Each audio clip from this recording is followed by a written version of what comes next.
হচ্ছে, কারণ অবশেষে হাজিরা দিলেন অভিনেত্রী ঋতুপর্ণা সেনগুপ্ত। সিজিও কমপ্লেক্সে হাজিরা দিলেন তিনি। রেশন বন্টন দুর্নীতি মামলায় অভিনেত্রী ঋতুপর্ণা সেনগুপ্তকে তলব করেছিল ইডি, আর অবশেষে সিজিও কমপ্লেক্সে হাজিরা দিলেন ঋতুপর্ণা। সরাসরি চলে যাব, বিক্রম দাস আমাদের প্রতিনিধি রয়েছেন সেখান থেকে সরাসরি আমাদের সঙ্গে। বিক্রম, অবশেষে হাজিরা দিলেন ঋতুপর্ণা সেনগুপ্ত।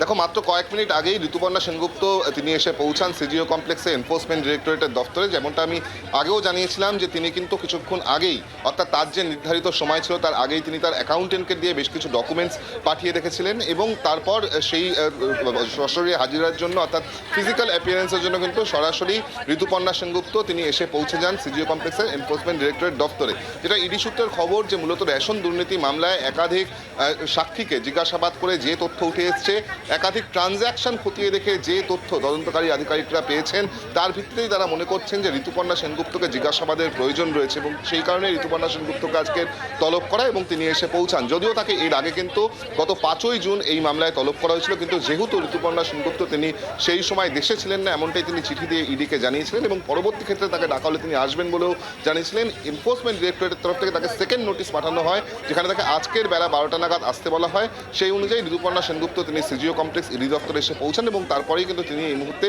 সিজিও কমপ্লেক্সে প্রবেশ করেছেন। যখন তিনি আজকে নামেন এখানে সিজিও কমপ্লেক্সে গাড়ি থেকে, তাকে উদ্দেশ্য করে কিন্তু সাংবাদিকদের তরফ থেকে একাধিক প্রশ্ন করা হয়, যেখানে মূলত আমাদের তরফ থেকেও যেটা জিজ্ঞাসা ছিল যে তার কাছে কি কোনো রকমভাবে দুর্নীতির টাকা পৌঁছেছিল, প্রসিডস অফ ক্রাইম কি তার কাছে পৌঁছেছিল। কিন্তু ঋতুপর্ণা সেনগুপ্ত তিনি কোনো প্রশ্নেরই উত্তর না দিয়ে তিনি সরাসরি কিন্তু ভেতরে প্রবেশ করে যান। এনফোর্সমেন্ট ডিরেক্টরেটের দপ্তরে তিনি এই মুহূর্তে রয়েছেন, আর কিছুক্ষণের মধ্যেই তাকে জিজ্ঞাসাবাদ প্রক্রিয়া শুরু করা হবে। এরই মধ্যে যেটা জানিয়ে রাখবো, যেটা ইডি তরফ থেকে জানানো হচ্ছে যে এই দুর্নীতি মামলা তদন্ত করতে গিয়ে ইডি একাধিক ট্রানজ্যাকশন খতিয়ে দেখে সেখানে কিন্তু তারা মনে করছেন যে এই বিষয়টা যাচাই করার প্রয়োজন যে ঋতুপর্ণা সেনগুপ্তর কাছে কোনো রকমভাবে এই রেশন দুর্নীতির টাকা গিয়ে পৌঁছেছিল কিনা বা এই প্রসিডস অফ ক্রাইম পৌঁছেছিল কিনা। কোন যে অভিযুক্তদেরকে ইতিমধ্যে গ্রেফতার করা হয়েছে, আমরা জানি যে এই মামলায়, রেশন দুর্নীতি মামলায় এর আগে প্রাক্তন মন্ত্রী জ্যোতিপ্রিয় মল্লিককে গ্রেফতার করা হয়, বনগাঁ পুরসভার প্রাক্তন চেয়ারম্যান শঙ্কর আড্ডকে গ্রেফতার করা হয়, এমনকি বাকিবুর রহমান জ্যোতিপ্রিয় মল্লিকের ঘনিষ্ঠ তাকেও গ্রেফতার করা হয়েছিল। এই অভিযুক্তদের মধ্যে দিয়েই কিন্তু কোনো একজনের কাছ থেকে ঋতুপর্ণা সেনগুপ্তের কাছে টাকা গিয়ে পৌঁছেছিল এমনটা তদন্তকারীরা জানতে পেরেছিলেন। সেই বিষয়টাকেই যাচাই করার জন্য তারা ঋতুপর্ণা সেনগুপ্তকে আজকের তলব করেছেন। বেশ কিছু তাকে ডকুমেন্টসও আনতে বলা হয়েছিল।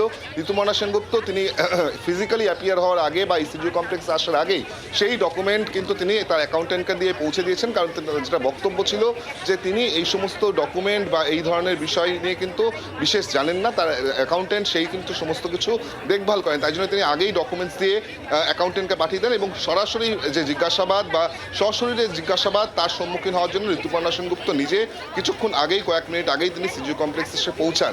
এই প্রথম যে এনফোর্সমেন্ট ডিরেক্টরেটের আধিকারিকরা ঋতুপর্ণা সেনগুপ্তকে জিজ্ঞাসাবাদ করছেন এমন নয়।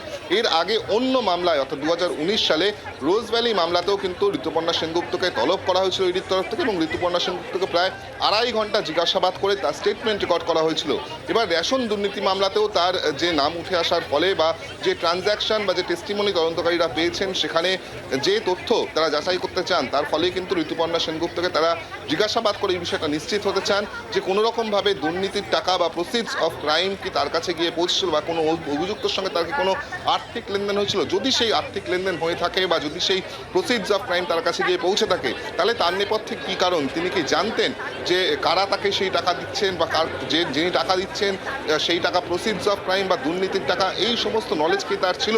এই ধরনের কিন্তু প্রশ্নের উত্তর তার কাছ থেকে চাইছেন তদন্তকারী আধিকারিকরা। একই সঙ্গে তাকে যে সমস্ত ডকুমেন্টসগুলো আনতে বলা হয়েছে সেই ডকুমেন্টসগুলোও কিন্তু খতিয়ে দেখবেন এবং তার পরবর্তী ক্ষেত্রে তাকে জিজ্ঞাসাবাদ করে যে তথ্য বা যে স্টেটমেন্ট ইতিমধ্যেই পাওয়া গিয়েছে সেগুলোও কিন্তু তার সামনে রেখে তাকে জিজ্ঞাসাবাদ করে যাচাই করার চেষ্টা করবেন ইডি আধিকারিকরা। সেনগুপ্ত তাকে রেশন বন্টন দুর্নীতি মামলায় এনফোর্সমেন্ট ডিরেক্টরেট আবারও তলব করে এবং ঋতুপর্ণা সেনগুপ্ত তিনি সিজিও কমপ্লেক্সে পৌঁছে গিয়েছেন। তবে তার আগে তার অ্যাকাউন্টেন্টকে দিয়ে বেশ কিছু নথি তিনি পাঠিয়েছেন এবং এই জায়গা থেকে এনফোর্সমেন্ট ডিরেক্টরেটের আধিকারিকেরা তারা দেখতে চাইছেন যে ঘুর পথে তাহলে রেশন বন্টন দুর্নীতির টাকা কি ঋতুপর্ণা সেনগুপ্তের কাছে পৌঁছেছিল, এরই পাশাপাশি তার যা বয়ান এবং যে নথি তিনি ইতিমধ্যেই পাঠিয়েছেন সে সমস্তটাই কিন্তু খতিয়ে দেখতে চাইছে এনফোর্সমেন্ট ডিরেক্টরেট।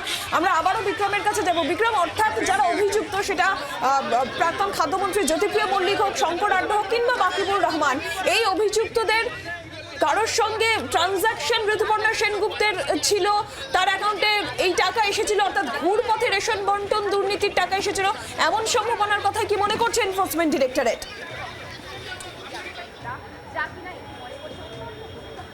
দেখো, এনফোর্সমেন্ট ডিরেক্টরেট যে তদন্ত করছে তা হলো এই রেশন দুর্নীতির টাকা কিভাবে এবং কোথায় কোথায় গিয়ে পৌঁছেছে, কিভাবে সাইফোন করা হয়েছে এবং তার সঙ্গে সঙ্গে কারা কারা শেষ লাভবান হয়েছেন। এই তদন্ত করতে গিয়েই আমরা দেখতে পেয়েছিলাম যে জ্যোতিপ্রিয় মল্লিক, তার বাড়িতে তল্লাশি অভিযান, জ্যোতিপ্রিয় মল্লিককে গ্রেফতার করা হলো।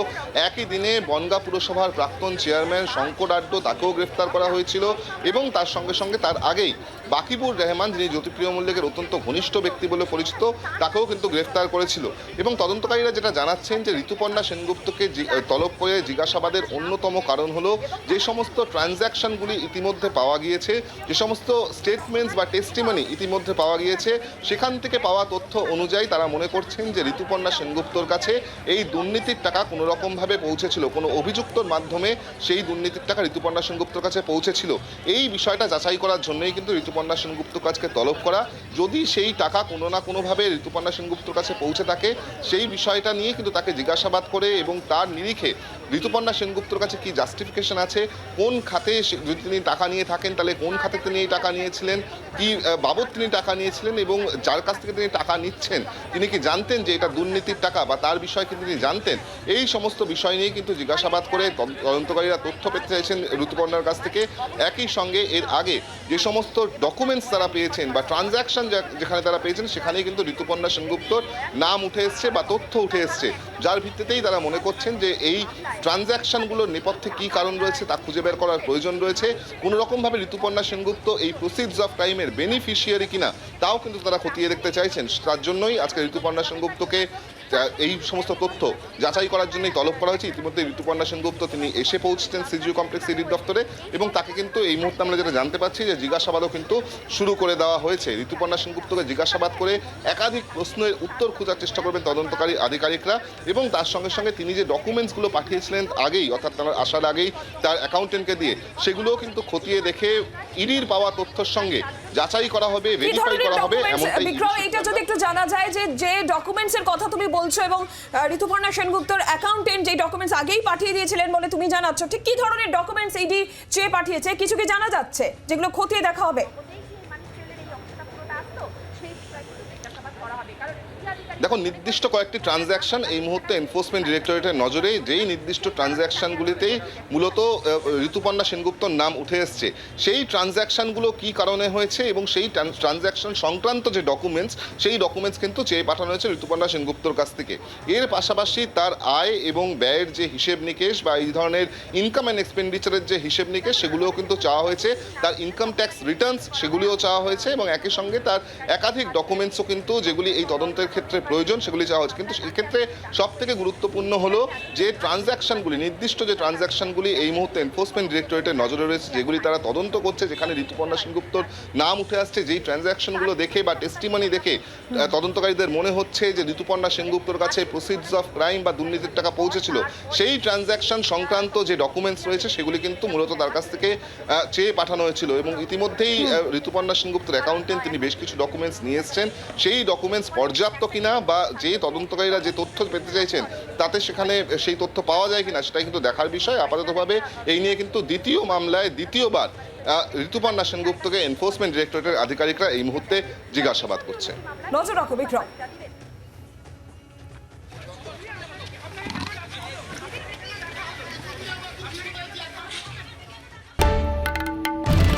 বাংলার আওয়াজ, বাঙালির আবেগ, জি 24 ঘন্টা।